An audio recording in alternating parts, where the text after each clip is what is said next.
The Supreme Court has ruled. By a 5-4 vote, same-sex marriage has been legalized in all 50 states. Now what? Well, during the next half hour, John Stonestreet welcomes author and radio talk show host Dr. Michael Brown to put everything into biblical perspective and to show why Christians must not retreat in the face of adversity. That's coming up right now on this all-new edition of Breakpoint This Week.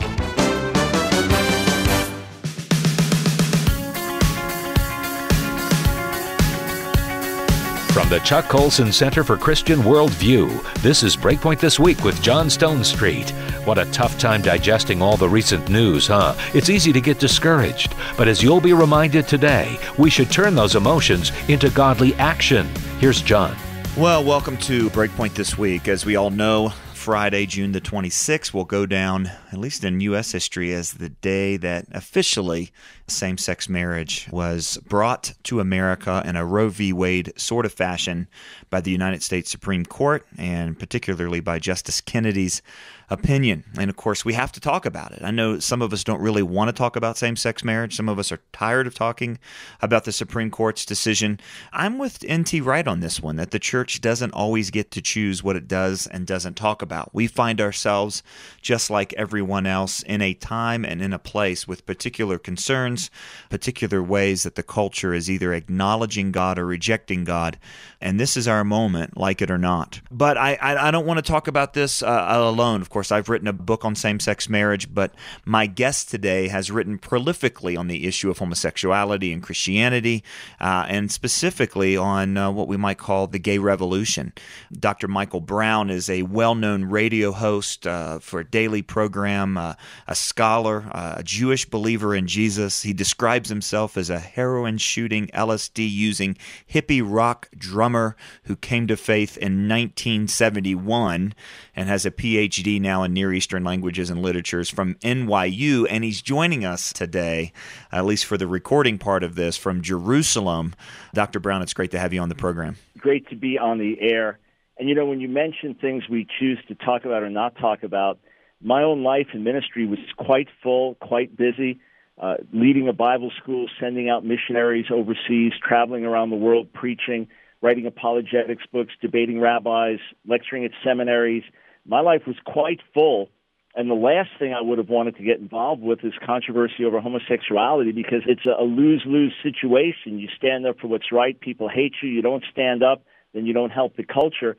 But I got tremendously burdened about this 11 years ago, and I realized that this was the principal threat to freedom of religion, speech, and conscience in America, that this was going to be the great issue in terms of marriage, family, and that it didn't matter what your own background was. I don't come out of homosexuality. I never had a special ministry to those in homosexuality, but I got a deep commission in my heart: reach out and resist. Reach out to the people with compassion, resist the agenda with courage. And as bad as things are, John, you know this, for years we've been warning people. We've been telling them this was coming. Now, at last, it's unavoidable. It's one of those things, and if a local pastor, a believer, thinks they can avoid it, no, not with the Supreme Court decision. This is absolutely coming your way, and neutrality is no longer possible. Well, that's exactly right, and we've seen hints of this. I mean, I live in a state, Michael, where a baker was found guilty of a civil rights violation for not baking a same-sex wedding cake at a time in our state we didn't have same-sex weddings. So, as we've said many times, and you've said many times, it's not like this came out from yesterday. There's been a huge buildup. You talk about 11 years ago, and yet the ramifications of this are extremely important. You use the phrase, you have a new book that's just about to be released called Outlasting the Gay Revolution. And I love that title because I think a lot of times as Christians, Michael, we forget that the cultural moment is just that. It's a moment, and it's significant, and it's serious, and it's real. But it's a moment that's part of a larger story that as Christians we live out of, that story of the gospel, the certainty of the coming of Christ, the one who defeated death, the light that overcomes darkness. And I want you to speak to that for just a second. Christians find themselves in a challenging cultural moment. We're not the first. We're not going to be the last. What's our responsibility? First, we need to recognize that the day before the decision and the day after the decision, Jesus is still Lord. He still sits enthroned. Our Father is still God. And the world has been messed up since Adam and Eve fell. 1 John 5:19 says, we are of God, little children, and the whole world lies under the power of the evil one. 2 Corinthians 4, Paul says, the God of this age has blinded the minds of unbelievers. So he speaks of Satan as the God of this age. We're in this world. We're not of it. So it's grievous to see what's happened. It's especially grievous that it happened on our watch. It's even more grievous that we've had so much influence in culture and society that if we as a church had been prophetic, had been godly, had been standing strong, had been shining the light, none of this would have happened on our watch. I firmly believe that. Nonetheless, there's no panic in heaven right now. God is not worrying. He's not wringing his hands. So we need to step back with an overall sense of confidence in God and a grief and pain for those who are doing the wrong thing. And look, for those celebrating this, they really believe it's a good thing. They believe it's equality, it's tolerance. It's, these two men have been faithfully loving each other for 40 years, and now the government recognizes it. I mean, that's how they're looking at it. We're grieved, but Jesus is still Lord. That's number one. Number two, unless he returns in our lifetimes, this is a multi-generational battle. I actually wrote an article, Thank You, Justice Kennedy, and the first thing I thanked him for was his decision so went beyond the Constitution and so went beyond the purpose of the Supreme Court and was so lawless and reckless that his decision in a moment of time has the same effect as Roe v. Wade, which galvanized the pro-life movement. Let's remember in 1973, it was over. The ship has sailed. Young people are for abortion. Societal views have changed. This question is settled. The Supreme Court settled it. Pro-life movement was fragmented and weak. And what happened, it galvanized the pro-life movement. It's stronger today than ever before, especially among young people. Now we have the tragic, the horrific, mind-boggling loss of 55 million lives in the womb. Nonetheless, Roe v. Wade was not the end of the story, but the beginning. I'm looking at this, John, as the beginning of the battle for marriage in America, because as the Supreme Court has redefined marriage, they have rendered it meaningless. And by rendering it meaningless, it is now open season. The polygamists are already on this. The polyamorous are already on this. This whole push for equality will ultimately become completely meaningless. And that's one of the things in my book, Outlasting the Gay Revolution, that the gay revolution has within itself the seeds of self-destruction. And as we see these things unfold, the attack on gender, you can't sustain a society where reality is whatever you perceive it to be. The acceptance of homosexuality in our culture is part of the largest celebration of sexual anarchy. So as we live rightly, as we honor marriage, honor gender distinctions, raise godly families, we can actually outlast this. And then we have to remember we are called to swim against the tide, go against the grain. Jesus said we would be persecuted for righteousness. Martin Luther King said the church is not the master of the state or the servant of the state, but the conscience of the state. So as salt and light, following in the footsteps of what men like Chuck Colson did, is you have that heritage. Francis Schaeffer, we are the prophetic conscience of the society. America's greatest problem today is not so much the presence of darkness, but the absence of light.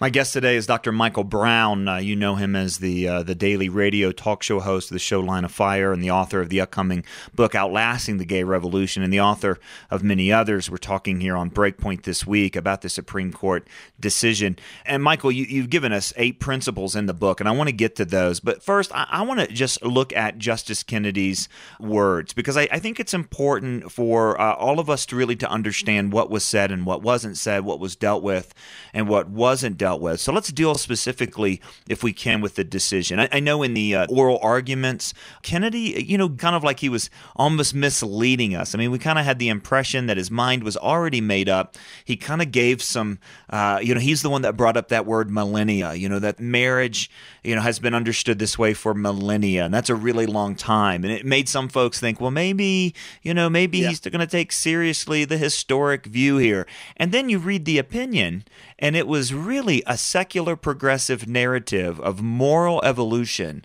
dismissing millennia. We called it on Breakpoint a classic example of that great phrase from C.S. Lewis, chronological snobbery, that anything newer is better. Really, what he did in that decision is just essentially ignore, even dismiss history as less enlightened and less moral as we've become today, didn't he? Yeah, he did. He created this sentimental, fictional view of what marriage is, almost an alternative reality. G.K. Chesterton said, never take down a fence until you realize the reason it was put up. There have been practicing homosexuals for millennia. There have been prominent practicing homosexuals. There have been societies that celebrated homosexuality, but none of them redefined marriage in a holistic way, because it was understood that marriage was the union of a man and a woman, and that a primary purpose of it was natural procreation and then joining children to a mother and father. So whatever different types of marriage arrangements you had, be it polygamy, be it where a woman was almost owned by a man, whatever it was never in a universal way two men and two women, because it was understood that's not what marriage is. You don't just tamper with it. It's not like we just discovered that people are attracted to the same sex as well as the opposite sex. You trash natural design. You trash religious tradition and heritage. You trash the history of the human race. You trash why government is involved with marriage at all, because marriage conveys benefits on society, therefore society conveys benefits on marriage. You trash that all to basically say two people have the right to kind of determine their future and liberty and love, and just this sentimental, wishy-washy definition that has nothing to do with the Constitution, nothing to do with the Bill of Rights. If the founders knew that their words were being used to find a right for homosexual unions, they wouldn't just be shocked, they'd be utterly repulsed. And if you read the decision by Kennedy, the obvious question is, why two? Why is that number two significant in any way? If it's not the union of a man and woman, there is no significance to the number two. No, there really isn't. And I think that's the important point. I saw so many folks after the decision, even so many Christians, even friends of mine, certainly. And many of us had these Christian friends who ended up saying, well, it's a good thing because Christians really shouldn't have been discriminating against, gays in this way, as if there was a law banning same-sex marriage. But there really wasn't a law banning same-sex marriage. There was just a law that understood what marriage was, and a whole lot of groups were left out of marriage. So by expanding the definition of marriage, it's really not an expansion at all. It's a redefinition.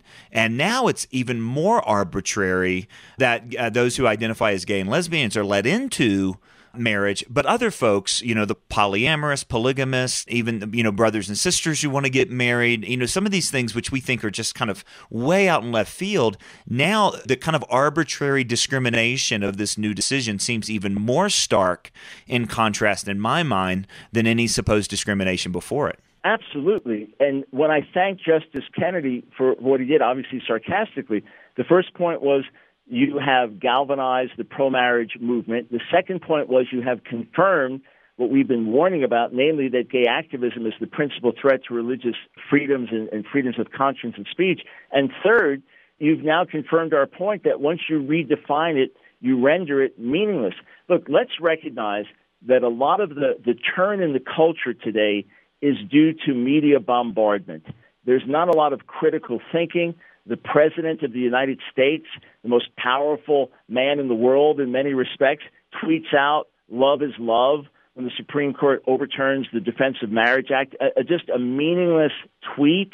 Love is love. What does that actually mean? What does that have to do with law? What does that have to do with the meaning of marriage? But it's tweeted out. It's repeated. There's not a lot of critical thought. So there's been a media bombardment for years and years celebrating homosexuality. Well, what's been celebrated in more recent years? Big Love, Sister Wives, My Five Wives, shows on polygamy. That's why Gallup poll indicated, or Pew Research poll, one of them, indicated that in the last few years, approval of polygamy in America has gone from 7% to 14%. Still low, but it's doubled. Now there's the celebration of polyamory and swingers. And I document this in the forthcoming book, Outlasting the Gay Revolution. There's more and more celebration in the media of incest, incestual relationships, and even a brother and sister where they can have a child, which you think is universally rejected because of possible genetic problems. But no, the media is celebrating these things. It's telling us what comes next. What's very important for Christians to recognize is that we are not primarily affirming our society, affirming same-sex so-called marriage because we are more tolerant. That's part of it. But it's primarily because we are less moral in our sexual ethic.